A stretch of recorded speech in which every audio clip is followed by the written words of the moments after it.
હોળી આવે ને એટલે આપણે ધાણીનો તો અચૂક કંઈક ને કંઈક વપરાશ કરતા હોય છે. એનું કારણ પણ છે કે ધાણી વસ્તુ છે ને એ આપણા શરીરની અંદર કફને દૂર કરવાનું કામ કરે છે.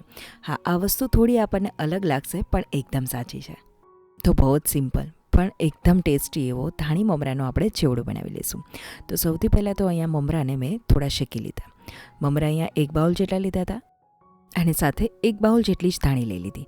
ધાણીને થોડી શેકાતા વાર લાગશે તો એને આ રીતે પહેલાં જ શેકી લીધી, કેમ કે જ્યારે આપણે તેલનો વઘાર કરીએ ને અને એ વખતે આપણે ધાણીને શેકીએ ને તો થોડી વાર લાગે અને ઘણીવાર કેવું કે એમાં થોડી બળેલી સ્મેલ આવવા લાગે.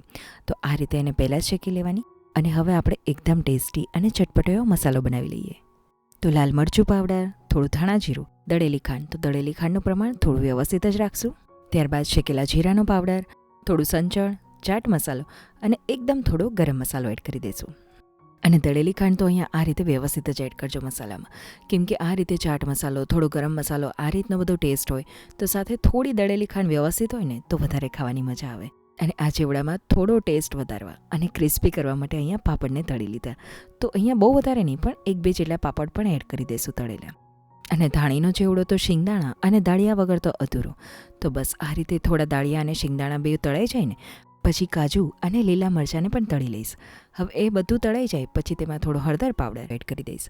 અને અગાઉ તો આપણે ધાણીને મમરા બહુ સરસ શેકાયેલા છે ને તો મસાલો પણ હવે સાથે જ ઉમેરી દઈશું. સાથે મીઠું એડ કરી દઈશ અને બધું જ એકદમ સારી રીતે મિક્સ કરી લઈશું. અને મિક્સ કરતી વખતે આપણે જે પાપડ તળેલા હતા એના પણ કટકા કરીને ઉમેરી જ દઈશું. તો અહીંયા તો આપણો એકદમ સિમ્પલ એવો બનતો પણ બહુ જ ટેસ્ટી એવો ધાણી મમરાનો ચેવડો તૈયાર છે.